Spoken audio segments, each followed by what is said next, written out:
ஹனுமன் ஜெயந்தி அன்னைக்கு இந்த ஒரு விஷயத்த செய்ய மறந்துடாதீங்க. ஆஞ்சநேயர் அவதரித்த நாளான ஹனுமன் ஜெயந்தி வர டிசம்பர் 19 வெள்ளிக்கிழமை கொண்டாடப்பட இருக்கு. ஆஞ்சநேயர் மார்கழி மாதத்துல அமாவாசையுடன் கூடிய மூலம் நட்சத்திரத்தன்னைக்கு அவதரித்தாரு. அன்னைக்கு எப்படி வழிபாடு செய்யறது அப்படிங்கிறத பத்தி பார்க்கலாம். மார்கழி மாதம், அதனால அதிகாலையில எந்திரிச்சு வாசல அழகா கோலம் போட்டுட்டு குளிச்சிடுங்க. ஆஞ்சநேயர் படத்துக்கு சிவப்பு நிற மலர்களை சூட்ட வேண்டும். வெற்றிலை மாலை கூட போடலாம். வாழைப்பழம், வெல்லம், உளுந்த வடை, சர்க்கரை பொங்கல், வெண்ணெய், இதில் எதை உங்களுக்கு படைக்க முடியுமோ அதை நைவேத்தியமாக ஆஞ்சநேயருக்கு படைச்சிடுங்க.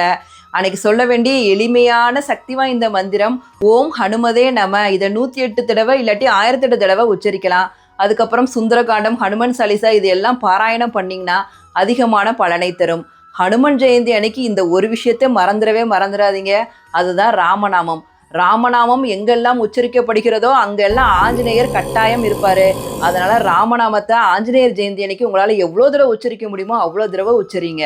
வீட்டில் வழிபாடு முடிஞ்சதுக்கு அப்புறம் பக்கத்துல இருக்க ஆஞ்சநேயர் கோவிலுக்கு போயிட்டு வாங்க. சிவபெருமானோட வடிவம் தான் ஆஞ்சநேயர். வீரம், தைரியம், பக்தி, புத்தி இது எல்லாத்தோட ஒட்டுமொத்த வடிவம் தான் ஆஞ்சநேயர். ஆஞ்சநேயரை வழிபட்டீங்கன்னா பயம், கடன், எதிரிகள் தொல்லை, மன அழுத்தம் இது எல்லாவற்றிலும் இருந்து விடுபட்டு மனபலத்தையும் உடல் பலத்தையும் உங்களுக்கு ஆஞ்சநேயர் கொடுப்பாரு. ஸ்ரீராம ஜெயம். அன்பே சிவம்.